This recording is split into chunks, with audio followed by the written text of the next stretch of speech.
Dando sequência, então, às atividades do Núcleo de Educação Permanente, nós gostaríamos, mais uma vez, de dar as boas-vindas a todos vocês que fazem parte dessa família SAMU, né, que é muito bom trabalhar aqui.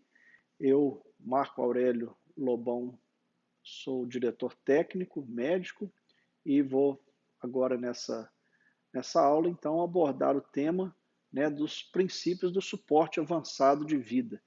Depois de já termos trilhado pelo suporte básico, como a gente disse, né, com uma importância imensa para a execução do suporte avançado, nós vamos ver agora o que mais que nós temos de recursos técnicos que a gente pode usar para que a gente consiga oferecer a melhor chance para esse indivíduo que está numa situação extremamente grave de uma parada cardiorrespiratória. Então, os nossos objetivos seriam reconhecer os sinais de uma parada cardiorrespiratória e de uma via aérea ameaçada, né? Nós já temos, inclusive, alguns recursos que não com instrumentos avançados, mas para prontamente estabelecer uma via aérea. O reconhecimento da parada cardiorrespiratória já foi feito no suporte básico de vida, então temos todo aquele conhecimento de chegar próximo da vítima antes, controlando a cena de maneira adequada, fazer o AVDI, ver se essa pessoa está alerta, se responde ao estímulo verbal, doloroso, ou se eu realmente sei que essa pessoa está inconsciente, né? Checar o pulso desse indivíduo através da palpação do pulso carotídeo, principalmente, pode ser femoral também, né? E prestarmos a sequência do atendimento, e que agora a gente vai falar do CABD da mesma forma, só que com alguns recursos a mais. Então, talvez alguns termos fiquem um pouco mais difíceis para o condutor socorrista, né? O enfermeiro e o médico que prestam suporte avançado de vida já estão mais habituados, né? Mas a organização e o trabalho em equipe é o outro ponto fundamental nesse tema aqui, porque o condutor socorrista tem que entender, tem que saber o que é um ambu, ou um reanimador manual, o que é um laringoscópio. Na hora que falar, busque, por favor, o desfibrilador, né, ou o monitor cardíaco, ele tem que saber, bala de oxigênio. Então, várias coisas que fazem parte agora desse novo conhecimento, que esse que se propõe a dirigir uma ambulância do SAMU não é um motorista, ele é um condutor socorrista. Nós queremos, então, também, com essa aula, falar sobre a proficiência técnica para iniciar o atendimento de uma PCR com recursos avançados, descrever as técnicas manuais para via aérea, né, para estabelecer uma via aérea e instituir ventilação por máscara, e nós já falamos da grande importância do trabalho em equipe.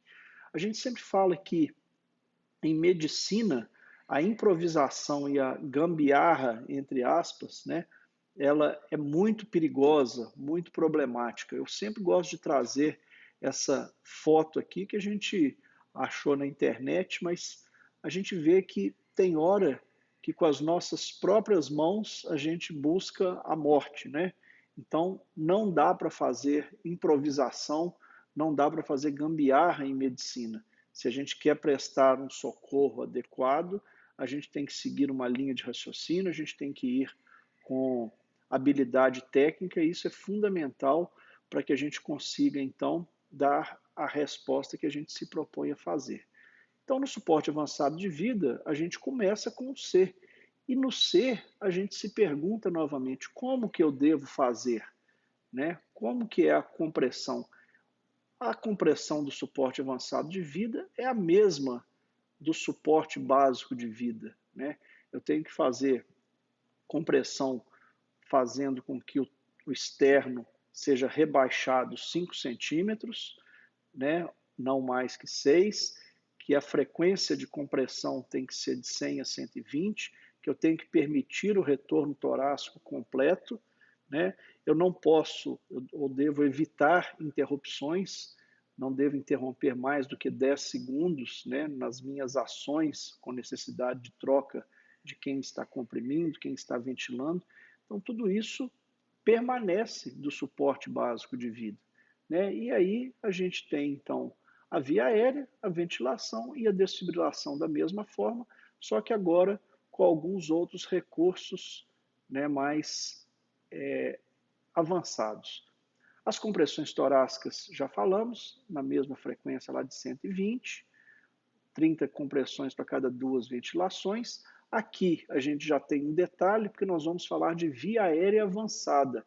Então, via aérea avançada significa intubação orotraqueal, quando o indivíduo já vai ter um tubo posicionado na traqueia, ou uma máscara laríngea, ou um combitube, ou um easytube, né? Os tubos que eles são, ou os dispositivos que a gente chama de supraglóticos, tudo isso é considerado como uma via aérea avançada, e aí, nessa situação, a gente já não faz mais a compressão, a sequência de 32. Quem está comprimindo, comprime direto, e quem está ventilando, ventila direto. A compressão vai tender a seguir aquela sequência de 100 a 120, né, para que não haja exaustão da equipe e também a circulação sanguínea não seja prejudicada, assim como uma ventilação a cada 6 segundos, para que a gente não promova a hiperventilação, que tem vários efeitos deletérios, que a gente vai falar mais na frente. Então, não interromper as compressões torácicas para efetuar a ventilação, e quando a gente tem 2 ou mais socorristas, que normalmente a gente tem, né, e isso deve ser feito também no suporte básico de vida, a gente vai pedindo, então, para que seja revezado a cada 2 minutos aquela pessoa que está comprimindo, para que não haja exaustão da equipe.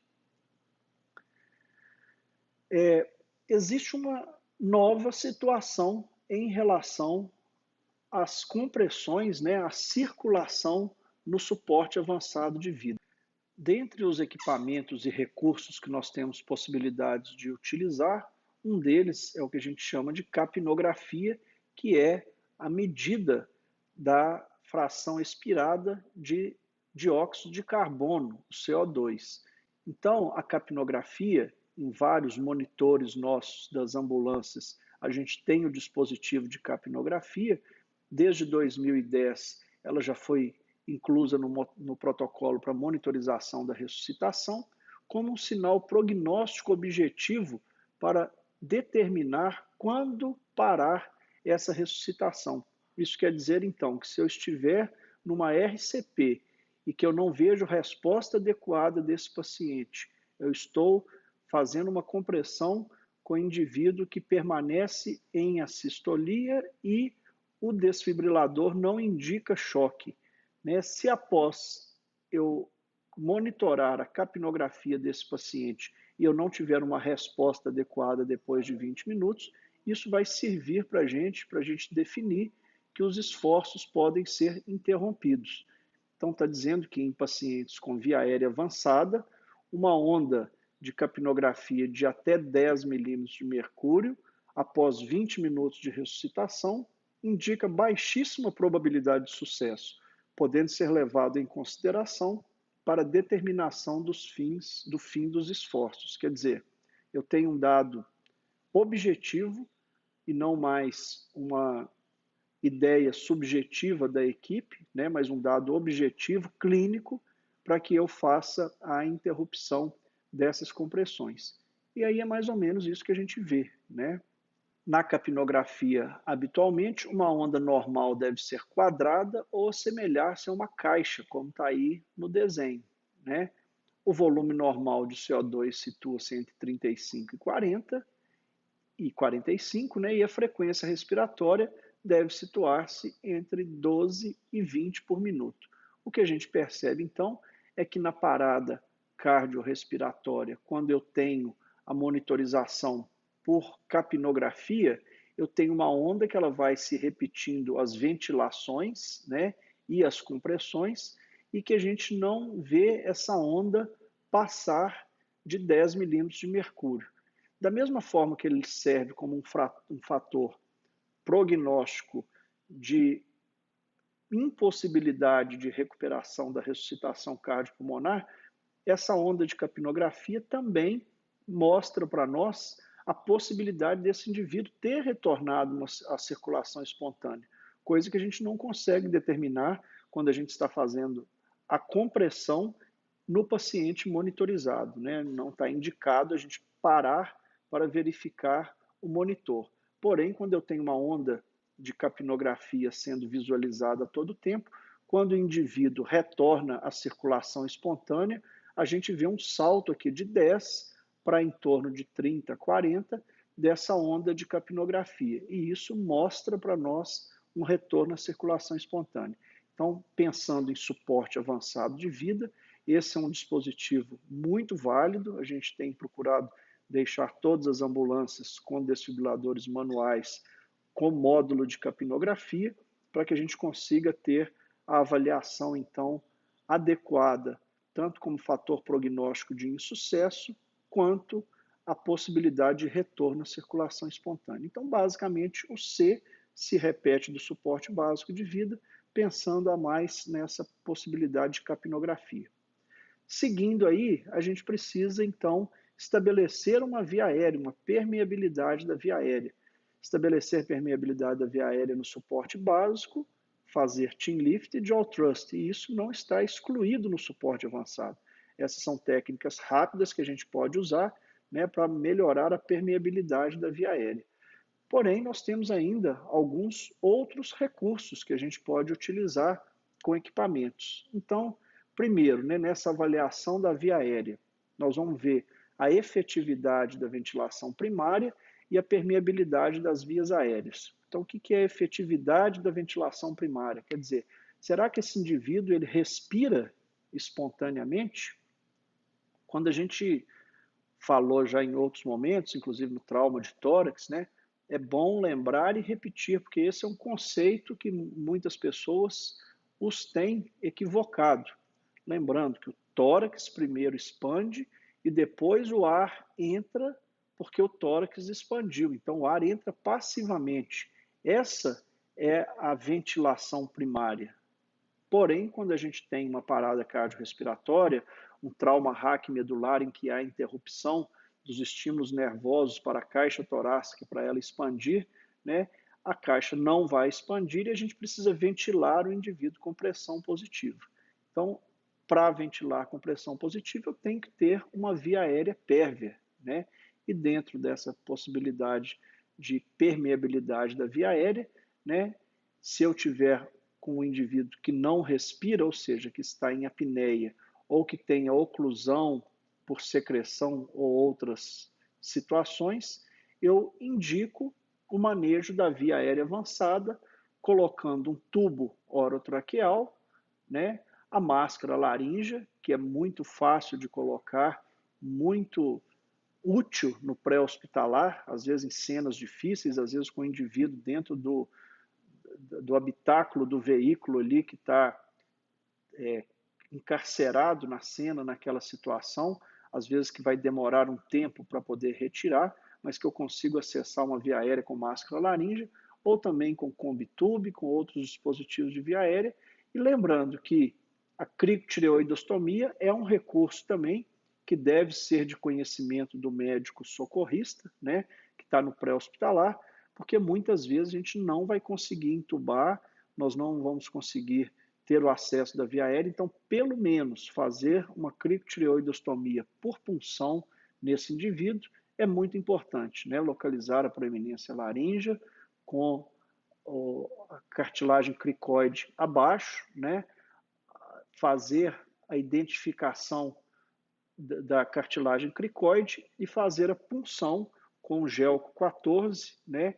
E ventilar com pressão positiva. Tudo isso vocês verão nas atividades práticas, então nós não entraremos em pormenores de intubação e de instalação de máscara laríngea aqui nessa parte, é mais a parte teórica mesmo. E vem sempre a pergunta, né, de quando intubar o paciente, qual seria o melhor momento para fazer a intubação orotraqueal ou a colocação da máscara laríngea. Isso há muitos anos atrás, né, no início, sempre tinha aquela ideia de fazer a intubação imediata. Assim que a gente encontrava o paciente, né, e aí ainda o algoritmo era ABC, a gente pensava em via aérea antes de ventilação, né, a gente pensava em intubar prontamente esse indivíduo, o que não ocorre mais hoje em dia. A decisão de intubar ela está a cargo do líder, do médico que está conduzindo a equipe, e ele que vai determinar, com base na causa dessa PCR, qual que é o melhor momento para intubar.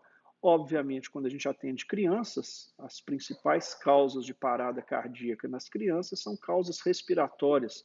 Quando a gente atende um afogado, quando a gente atende um indivíduo que entrou em síncope por uso de drogas, que normalmente são opioides, que levam à depressão respiratória. Toda vez que a gente tem uma condição como essa, preferencialmente a gente opta por fazer a intubação precoce. Nas outras situações, a gente inicia com a compressão, faz a ventilação com bolsa, válvula, máscara, tem um momento adequado para testagem e preparação de todo o equipamento, né? E a gente opta no melhor momento, naquela interrupção entre os 2 minutos que a gente vai ver, para fazer depois a intubação orotraqueal. Seguindo aqui, né, a gente disse que algumas vezes a gente precisa saber fazer crictiroidostomia e lançar mão de alguns recursos, porque a gente tem algum dado aqui que ele é, de uma certa forma, assustador, né? Em aproximadamente 5% da população geral, a ventilação manual com máscara ela é difícil ou impossível, quer dizer, eu tento posicionar a via aérea desse paciente, colocar a cabeça, levantar o queixo, selar a máscara, mas em 5% ela é bem difícil ou impossível. E nessa mesma parcela da população, na hora que eu vou optar pela intubação, esses 5% também tem uma intubação muito difícil. E nós temos uma outra porcentagem menor, que é de 0,2 a 0,5, que a intubação via laringoscopia direta, ela passa a ser impossível. Então, se eu encontro o indivíduo nessa condição, a única maneira de eu conseguir fazer ventilação vai ser através de uma via aérea cirúrgica, seja por crictiroidostomia por punção ou uma cricocirúrgica nesse indivíduo. Os dispositivos que a gente pode usar aí, então, para permeabilizar a via aérea, né, e muitas vezes a gente está frente a indivíduos com trauma, que estão com colar cervical, e que aí eu não posso fazer o chin lift, eu preciso muitas vezes estar com a mão livre para fazer o jaw thrust, né, e não posso ficar o tempo inteiro. Então, um dos dispositivos que a gente pode usar é a cânula de Guedel ou a cânula de Berman. A cânula de Berman nasofaríngea, ela é mais difícil da gente encontrar, elas são apresentadas normalmente nesses cursos, mas na prática a gente vê uma utilização muito pequena dessas cânulas aí, né? E a outra que a gente tem bastante contato é a cânula de Guedel. A cânula de Guedel é esse dispositivo, então, que vai me permitir permeabilizar a via aérea sem que seja necessário eu ficar fazendo o jaw thrust, mantendo a cabeça do paciente numa posição estável, com colar cervical linear, né? E eu consigo fazer, então, a retirada da língua, né, da posição inadequada. Quando o indivíduo está inconsciente, essa língua cai. Então, eu faço a medida dessa cânula de Guedel, vocês terão isso na prática também, introduzem no adulto, né, a cânula de Guedel com a curvatura virada para cima, fazem o giro e empurram essa cânula de Guedel do tamanho adequado, que foi medido, né, para que ela seja posicionada e que a gente possa ventilar esse indivíduo sem que a língua sofra a queda posterior e eu consiga oferecer uma ventilação adequada. Muito importante lembrar que eu só vou usar cânula de Guedel em indivíduos inconscientes. Se o reflexo do vômito não estiver abolido, na hora que essa cânula de Guedel no indivíduo consciente tocar a úvula desse indivíduo, esse indivíduo vai ter reflexo de vômito, vai vomitar, broncoaspirar, e aí o que você estava usando para te auxiliar, ele vai prejudicar em muito esse indivíduo. Então, cuidado, né? Mas é um excelente recurso para a gente ficar com as mãos livres, possibilidade de permeabilizar a via aérea sem ter a necessidade de ficar fazendo as manobras de jaw thrust ou chin lift, né? Quando a gente estabelece, então, uma via aérea, para eu ter certeza que esse oxigênio está chegando nos alvéolos, nas unidades mais distais, né? Depois que eu estabeleci uma via aérea avançada, estou ventilando o indivíduo, e aí já está uma confluência do A com o B, né? Eu vou confirmar se essa via aérea está no lugar certo através da ausculta, vou auscultar os 5 pontos, vou ofertar O2 sob pressão positiva, né? E verificar que o tórax expande, checar para saber se a saturação desse indivíduo está satisfatória, se antes ela não era captada pelo oxímetro e se agora ela já está satisfatória, e também se esse indivíduo tem algum impedimento torácico, seja ele um pneumotórax hipertensivo, um hemotórax ou alguma outra lesão que não permite que o tórax expanda de maneira adequada ou que a saturação não melhore. Então a gente está vendo que agora a gente está procurando causas aqui no suporte avançado de vida para que a gente consiga tratar essas causas e reverter. Aqui é suporte avançado, não é mais suporte básico de vida, né? Na sequência, então, C, A, B, né? Para o B, a gente tem alguns dispositivos também. O primeiro dispositivo que a gente usa para aqueles indivíduos que estão em respiração espontânea, mas que a fração inspirada ou mesmo a dinâmica respiratória, a relação ventilação-perfusão, ela não está adequada, eu preciso oferecer oxigênio suplementar. Isso vem desde a época das guerras, nos campos de batalha, né? Que esse oxigênio suplementar, então, ele é oferecido e, com isso, com maior saturação da hemoglobina, esse oxigênio, essa hemoglobina, com as hemácias, consegue carregar o oxigênio até o tecido. É como se a cada viagem de uma hemácia ela conseguisse ser mais efetiva no carreamento de oxigênio. Então, oferecer oxigênio suplementar, principalmente nas situações do trauma no pré-hospitalar, é muito usual e um recurso muito adequado, né? A máscara facial, então, ela vai servir como pré-oxigenação também no indivíduo que está respirando espontaneamente, eu ofertando O2 a mais, com uma assistência ventilatória inicial. Para isso, essa máscara deve ter um bom ajuste, ser equipada com válvula unidirecional, ser feita de material transparente para que a gente veja se esse indivíduo tiver alguma regurgitação ou vômito que ele não está broncoaspirando, né? A gente saber que tem entrada para oxigênio nessa máscara, né? E essa máscara que usa também aquela mesma ideia que o oxigênio suplementar ele é oferecido nessa lateral. Tudo que o indivíduo conseguir então respirar, ele vai inalar, e se sobrar oxigênio dessa oferta de oxigênio, ela vai ficar aqui nessa bolsa para uma eventual necessidade do paciente ou até mesmo uma redução da oferta de oxigênio, o indivíduo estar a todo momento recebendo oxigênio a 100%. Então lembrar sempre que além disso essa máscara precisa ter um bom ajuste e que esse indivíduo precisa ser conectado nesse sistema com uma fonte de oxigênio, e essa fonte de oxigênio deve estar ligada de 10 a 15 litros por minuto, né, para que a oxigenação seja bastante adequada. Ainda na ventilação manual com máscara, a gente pode usar um outro recurso, que é o AMBU, né, como a gente já disse da outra vez, que é uma unidade bolsa-válvula-máscara, e que a gente precisa ventilar em pressão positiva. Esse AMBU, então, vai ser utilizado igual no suporte básico de vida nós dissemos, né? Com uma máscara bem acoplada na face, com a manobra adequada de CE ou C3, que a gente vai ver ali na frente, colocando as duas mãos, os dois dedos, polegar e indicador, sobre a máscara e colocando os outros 3 dedos no ramo, na parte óssea da mandíbula, fazendo compressão e tendo a percepção que não está havendo escape de ar, fazendo a conexão de oxigênio também 10 a 15 litros por minuto na régua, conectando aqui o reservatório e fazendo essa utilização do AMBU. A gente vai utilizar quando esse indivíduo está em apneia, quer dizer, ele não tem reflexo para a expansão do tórax, então eu preciso ventilá-lo em pressão positiva. Se o exame físico desse indivíduo mostrar que o volume corrente espontâneo ele é inadequado e ele precisa de pressão positiva para ventilar, eu utilizo esse recurso.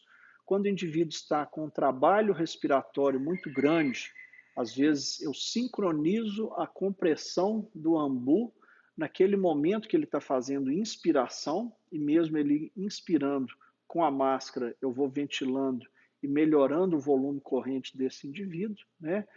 Quando eu tenho uma hipóxia que ela está associada a essa ventilação espontânea deficiente, ou quando eu tenho um indivíduo, como nós já dissemos, que está em gasping. Lembrar que o gasping, aquela respiração agônica, como se fosse só o reflexo medular, fazendo com que a caixa torácica tenda a expandir, ela não oferece troca adequada e é sinônimo de parada respiratória. Então eu tenho que ventilar o indivíduo nessas condições. Para que ela seja bem sucedida, a manobra de chin lift deve estar associada aí, ou jaw thrust, ou então cânula de Guedel. Eu tenho que estabelecer o acoplamento entre a face e a máscara, eu tenho que ter a percepção clara, isso é o que a gente chama de impressão de boa ventilação, que é a percepção que essa máscara está bem coaptada na face e que não está tendo escape.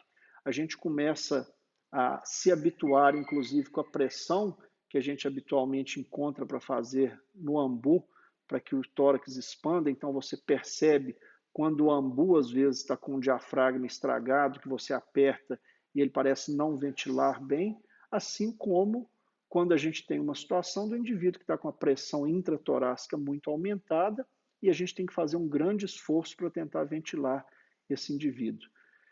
A gente precisa estabelecer uma ventilação minuto ótima, né, a partir da bolsa de ressuscitação até as unidades pulmonares mais distais, ou seja, os alvéolos, né? Então, eu tenho que ter essa percepção, e essa percepção é dada através da expansão torácica. Não adianta eu ficar fazendo ventilação com ambu se eu não estou percebendo que o tórax está expandindo. Se o tórax não está expandindo, eu tenho que pensar num outro recurso.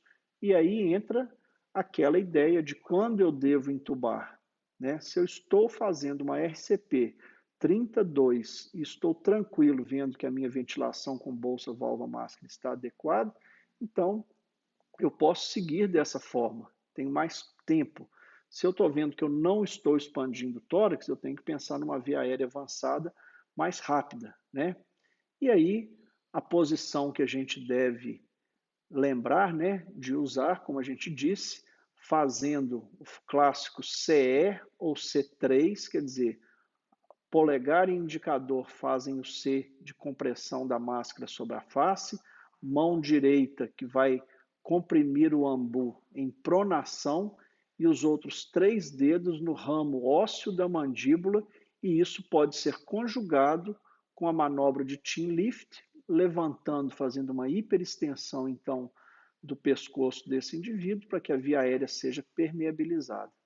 Eu não esqueci dessa parte aqui, né? A gente falou que diria mais na frente por que a gente deve evitar hiperventilação, e esse é um conceito que a gente percebe e que muitas vezes a gente vê acontecendo na prática, no dia a dia, que ao observar a ventilação de um paciente em parada cardiorrespiratória, a gente percebe que a equipe está hiperventilando. Isso é muito deletério. Já tem comprovação, evidência científica que isso é inadequado.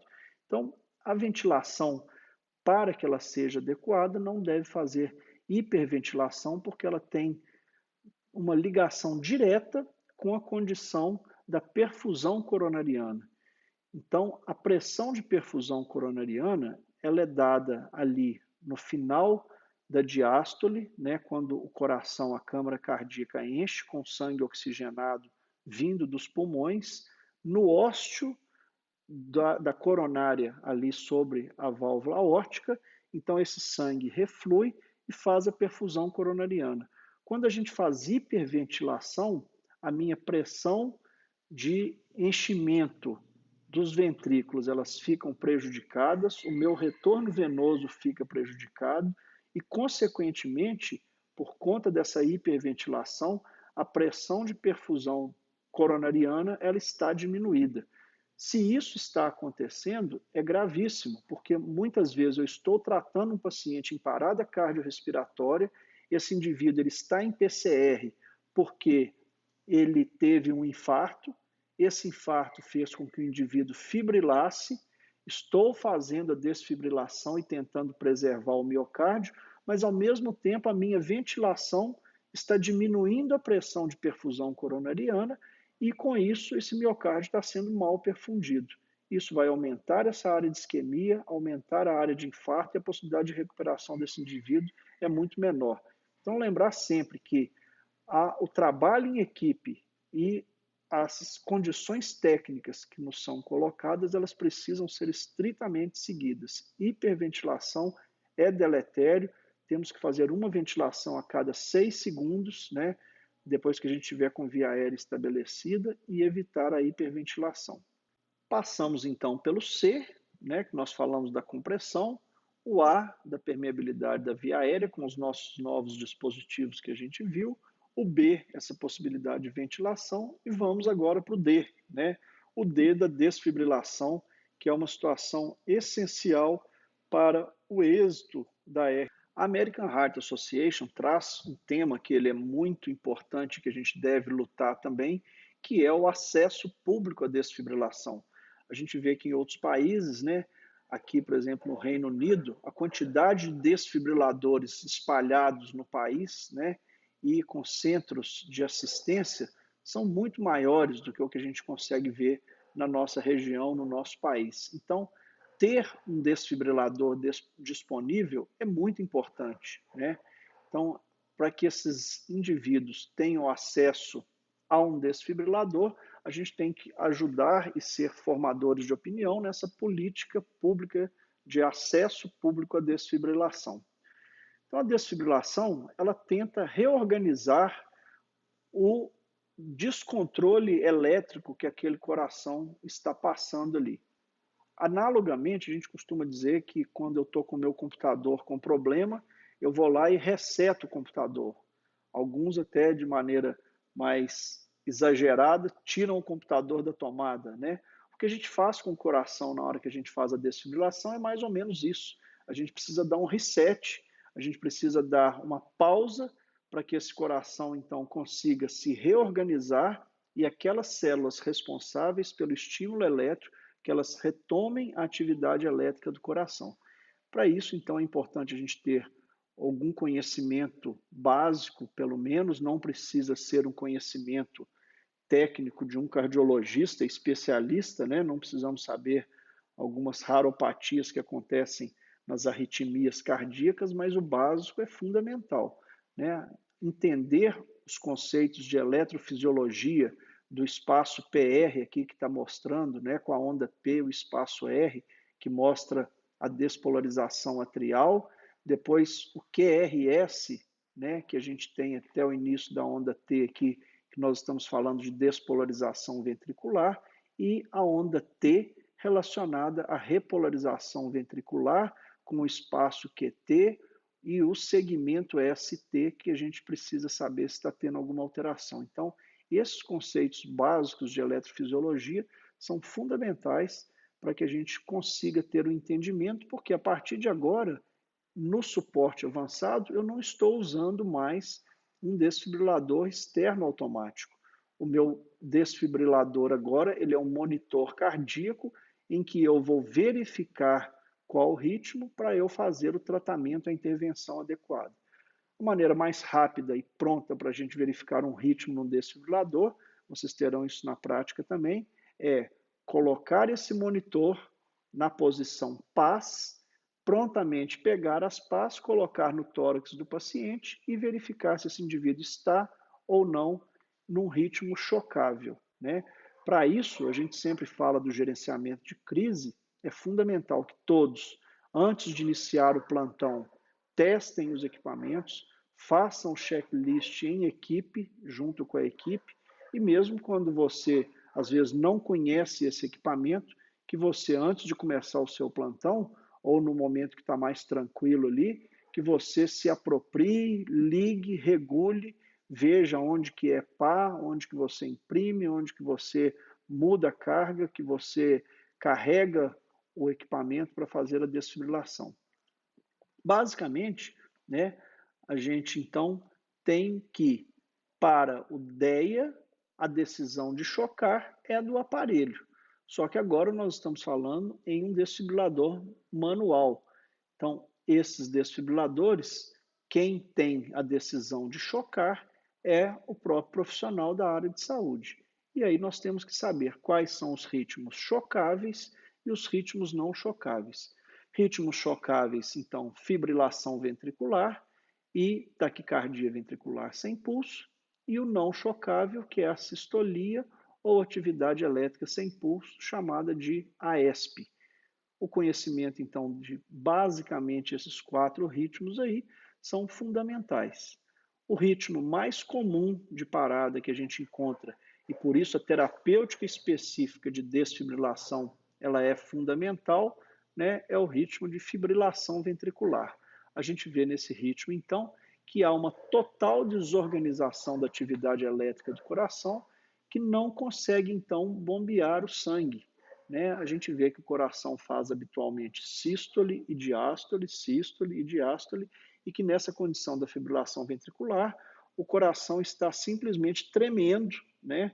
Como se o ritmo fosse muito grande, e imprimindo essa anarquia, né, desse traçado aí, mas que não é eficaz para fazer sístole e diástole para bombear sangue. Então, com esse ritmo, não há débito cardíaco, né? E é o mais frequente tipo de parada cardiorrespiratória com maior chance de reversão. Então, a gente vai ter um ritmo com esse impressão serrilhada aí, né? Cuidado, que a gente vai falar lá na frente. Então, muitas vezes, essa impressão serrilhada, quando a gente tem uma onda que a amplitude dessa onda ainda está pequena, ela fica parecendo uma onda isoelétrica, então nós temos que ver que qualquer atividade elétrica serrilhada que a gente está tendo aí, ela é sinônimo de fibrilação ventricular e ela, para esse ritmo, então, está indicado o choque. O outro ritmo chocável, a gente vê então que a impressão ela é mais categórica, a gente vê que tem uma taquicardia, um ritmo bem aumentado, com frequência alta, né? Mas que é ineficiente também para bombear sangue ou que vai levar a uma deterioração hemodinâmica em breve.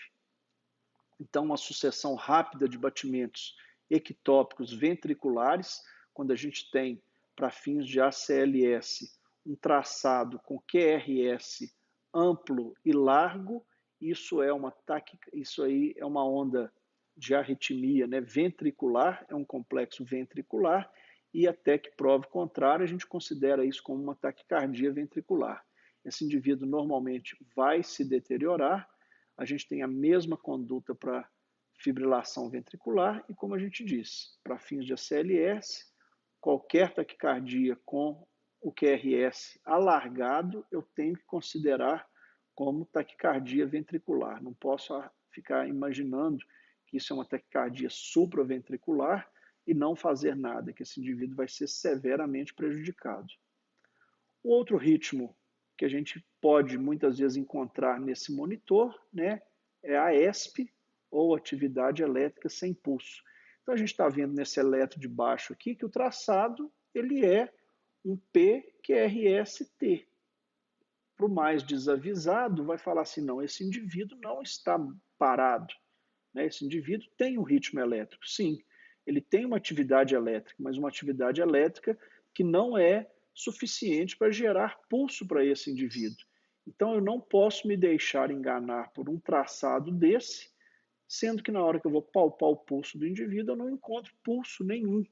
Significa que em breve essa atividade elétrica aí, que a princípio nesse eletro de baixo está mostrando, em breve ela vai se tornar uma linha isoelétrica, como a sistolia, porque o indivíduo não está tendo atividade mecânica, hemodinâmica e não está perfundindo cérebro, coronária, rins e pulmão. né?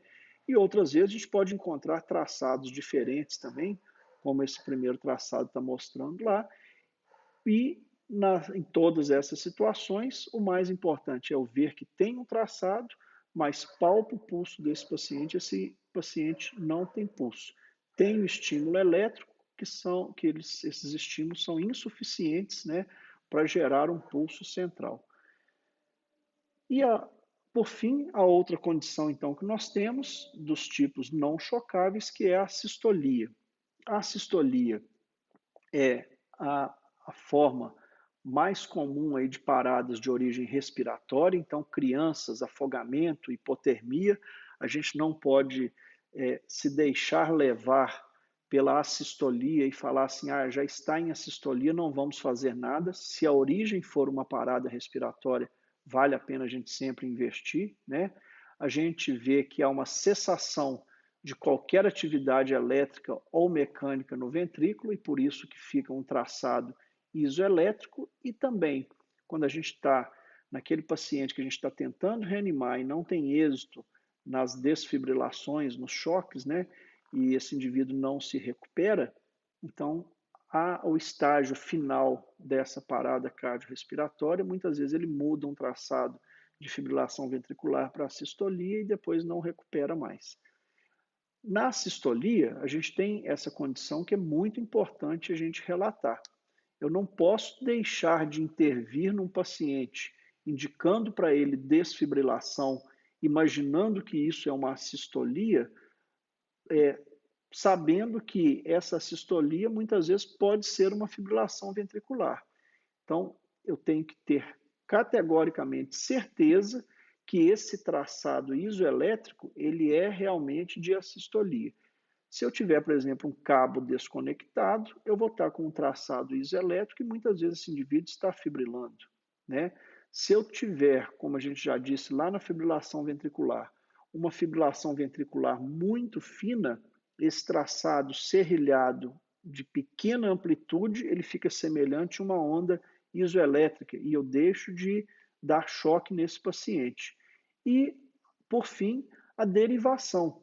Muitas vezes a gente está vendo, enxergando essa derivação por um ponto que, na verdade, está parecendo que é isoelétrico, mas na hora que eu olho por outra derivação, eu estou vendo em AVF, na hora que eu mudo para D2, para D1, eu consigo enxergar esse traçado de maneira diferente e consigo verificar que esse indivíduo não está, então, com um ritmo, com uma linha isoelétrica aí, né? Um ritmo de assistolia.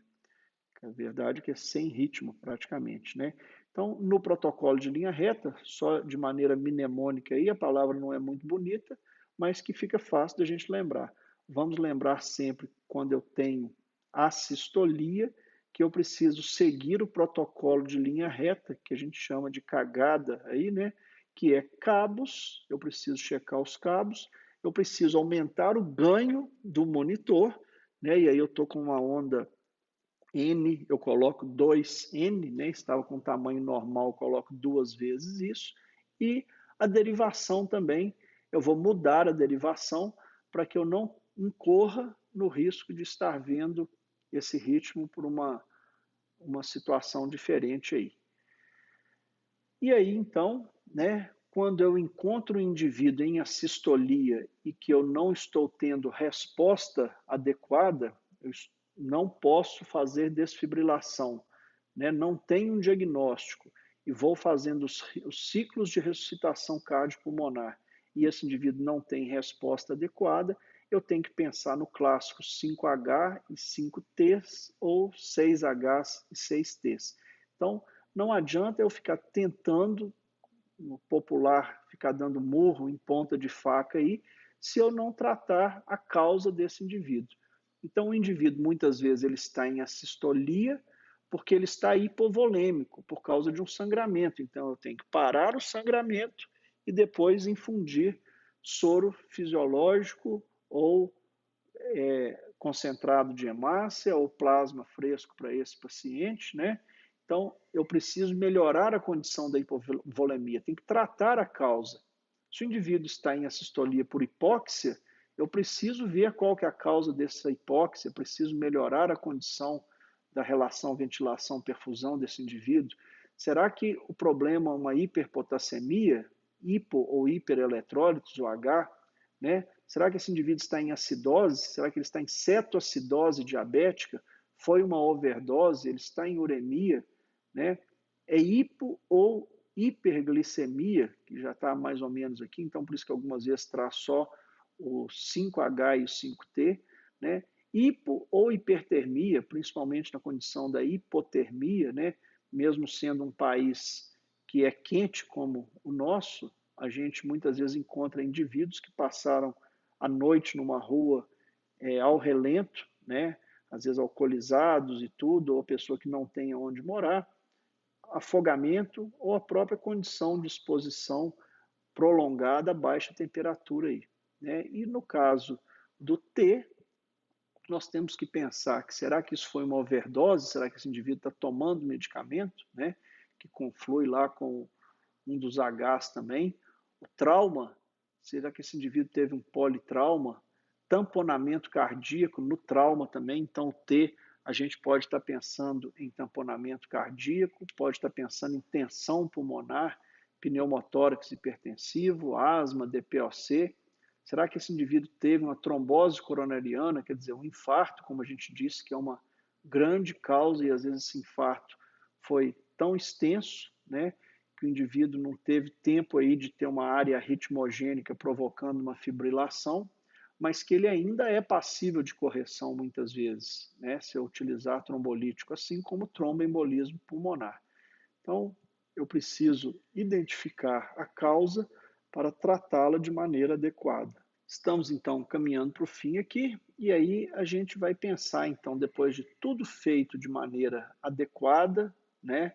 Eu não tive uma resposta adequada, e será que eu posso encerrar os meus esforços de reanimação? Será que eu posso interromper a ressuscitação cardiopulmonar? Então, isso no SAMU é muito claro, né? Quando que eu vou interromper essa RCP? Se ela estiver em andamento, sem indicação de choque pelo DEA, né, acompanhada de exaustão da equipe e após autorização do médico regulador. É importante, então, a gente sempre fazer essa consideração que todos somos médicos, enfermeiros, condutores, mas dentro do sistema SAMU existe uma hierarquia, algumas vezes uma hierarquia colocada pela função, pelo cargo, mas a maioria das vezes uma hierarquia funcional. Assim é quando a gente está dois médicos atendendo uma parada cardiorrespiratória, um normalmente é o líder, né?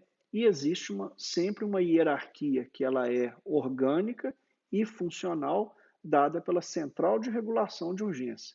Então, o médico regulador, ele é o superior hierárquico, inclusive, do médico intervencionista, e quem define se essa RCP pode ser interrompida é o médico regulador. Então, é um consenso, obviamente, isso a maioria das vezes não há divergência, o médico intervencionista estando na cena e decidindo cessar os esforços, isso normalmente é prontamente acatado pelo regulador, mas nós temos que lembrar que muitas vezes a equipe vai estar sozinha, uma USB, né? Então, a equipe de USB só pode interromper também uma RCP com autorização da regulação, mesmo nessas outras situações, né?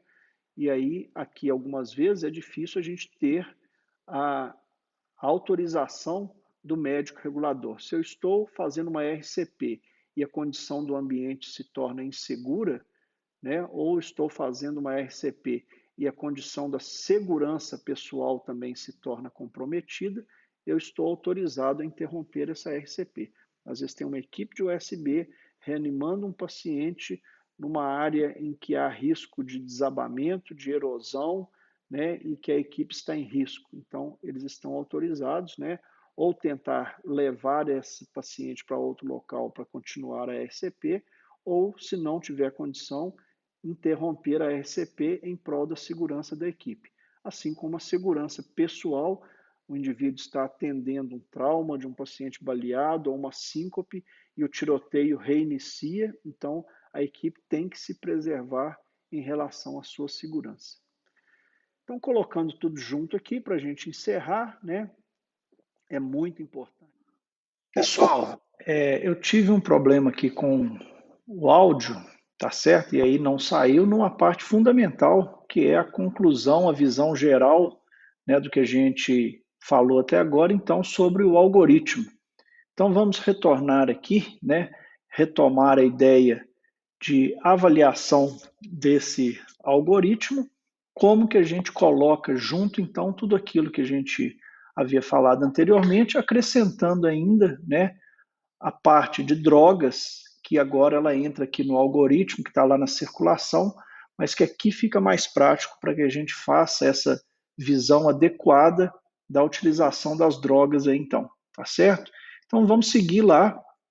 O paciente chega então, após termos feito todos os passos anteriores de BLS, temos feito a segurança da cena, né, avaliação completa, e determinamos que esse paciente não responde, não tem pulso, não respira, né? Então, a gente entende que o paciente está em parada cardiorrespiratória, iniciamos a RCP, né, ou CPR.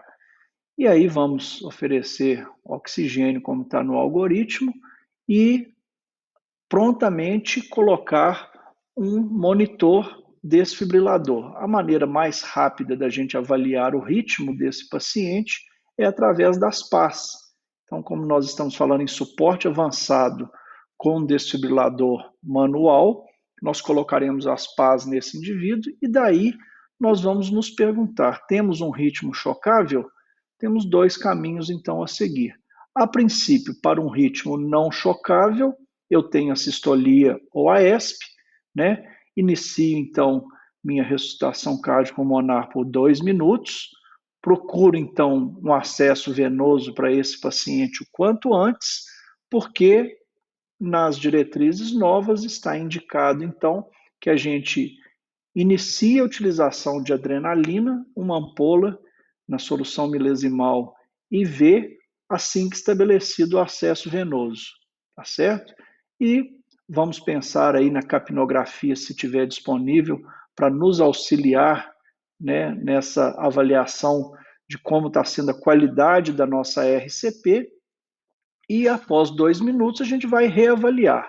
Se nós vemos que o ritmo é chocável, nós iremos para o braço de lá que falaremos daqui a pouco. Se o ritmo é não chocável, continuamos fazendo RCP por 2 minutos e o quanto antes, né, nós já vamos pensar na possibilidade de causas reversíveis, em fazer um diagnóstico pensando no 5H, 5T ou 6H, 6T, como queiram, né, e reavaliando a cada 2 minutos se o ritmo é chocável ou não, estabelecendo o melhor momento que o líder entender que precisa estabelecer uma via aérea avançada, né? Se eu estiver ventilando com bolsa, válvula, máscara, eu perceber que o tórax está tendo uma elevação adequada, fazendo frequência de 32, e assim que eu estabeleço a via aérea avançada, quem está comprimindo, comprime direto, quem está ventilando, ventila direto, e assim a gente vai seguindo por esse braço aqui, até que a gente espera que a gente tenha um ritmo chocável. Se logo, inicialmente, na minha avaliação inicial, eu já percebo que eu tenho um ritmo chocável, então eu caminho para esse braço esquerdo aqui do algoritmo. O ritmo é chocável? Sim. Então, imediatamente eu choco. Encontrei fibrilação ventricular ou taquicardia ventricular, eu já choco esse paciente e continuo fazendo RCP por 2 minutos. Esses 2 minutos será o momento de fazer RCP de alta qualidade, ver que a via aérea está adequada, ou pelo menos com bolsa, válvula, máscara, que o tórax está expandindo, vou solicitar um acesso venoso. E, ao completar esses 2 minutos, reavalio se o ritmo é chocável. Se o ritmo for chocável, eu faço então o choque, administro novamente, rapidamente, a RCP e, já tendo um acesso venoso instituído, eu faço a minha primeira adrenalina.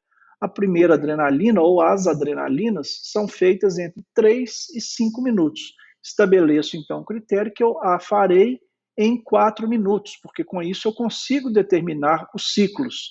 seria o primeiro ciclo sem adrenalina, o segundo ciclo está dando 4 minutos com adrenalina, o próximo sem, o outro com, e assim eu vou alternando a adrenalina num ciclo sim, no outro não.